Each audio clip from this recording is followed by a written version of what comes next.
The new ASUS TUF FX504 gaming laptop is more of a budget-friendly option compared to many other laptops I've featured on the channel recently. So let's see how well it performs in a bunch of different games.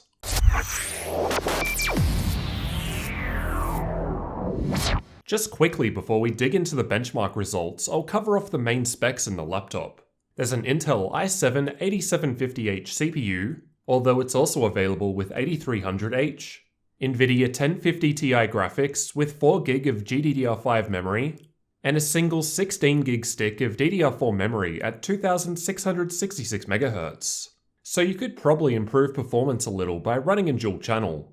All testing was done at 1080p, the native resolution of the laptop's 60Hz display, at stock speeds with VSync disabled using the latest available Nvidia drivers. With that out of the way, let's check out some of the gaming results.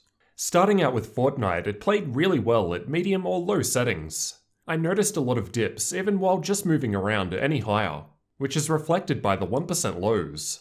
It's important to keep in mind that this game is hard to benchmark, as frame rates will vary based on what's going on in game and what other players are doing.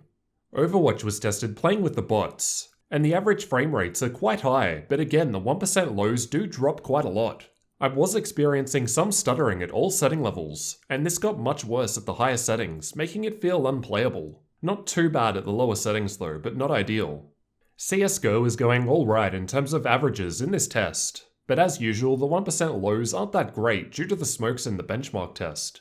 PUBG was tested using the replay feature. It played alright on lower settings, but as usual this game gives us pretty low 1% lows compared to the averages. But of course, take the results with a grain of salt, as like Fortnite it will depend on what's going on in the game, so the results can vary quite a lot.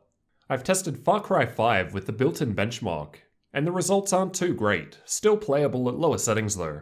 Assassin's Creed Origins was also tested with the built-in benchmark, and the results were similar, with many average frame rates around 40 FPS or so. Dota 2 was tested using a fairly intensive replay, so this should be a worst case scenario. Realistically, you'll probably get better results than this while actually playing. And even in this intensive test, the averages are looking pretty good for this game. Rainbow Six Siege was tested with the built-in benchmark, and the averages are above the refresh rate of the display, even at ultra settings.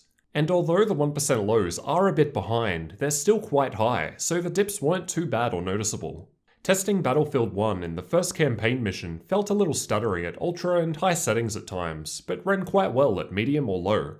The Witcher 3 doesn't really need a high frame rate to play, but it was quite stuttery at ultra settings as shown by the low 1% lows. It played well enough at all other setting levels though. Rise of the Tomb Raider was tested with the built-in benchmark, and were able to average above the refresh rate of the display at the lower setting levels. Ghost Recon is a resource-intensive game, and was again tested with the built-in benchmark. You'll probably want to play this at low settings to get a good experience. Watch Dogs 2 is another resource-intensive game, but is another that I personally think doesn't need a high frame rate to play. Despite this, however, the game was stuttering at all setting levels, which is sort of reflected by the poor 1% lows. For the most part, it wasn't playable at any setting level. Doom was tested using Vulkan, and even at max settings we were averaging above the refresh rate of the display, but again there was some stuttering during gameplay. Shadow of War was another game tested with a built-in benchmark. Again, lower settings could get us above the refresh rate of the display. Ashes of the Singularity was also tested with a built-in benchmark. As a more demanding game, the results aren't too great. I haven't yet tested undervolting or overclocking, as this will vary between laptops based on the hardware. But I'll cover those in the full review video along with detailed temperature testing. This is just how the laptop performs out of the box in games. Which, to be honest, is probably how most people will probably end up using it. So this is what you can at least expect at a base level. I'll cover this in more detail in the full review, but many of the games had terrible 1% lows and stuttering as mentioned, due to the CPU power limit throttling almost the entire time, which I wasn't able to resolve by modifying limits or undervolting.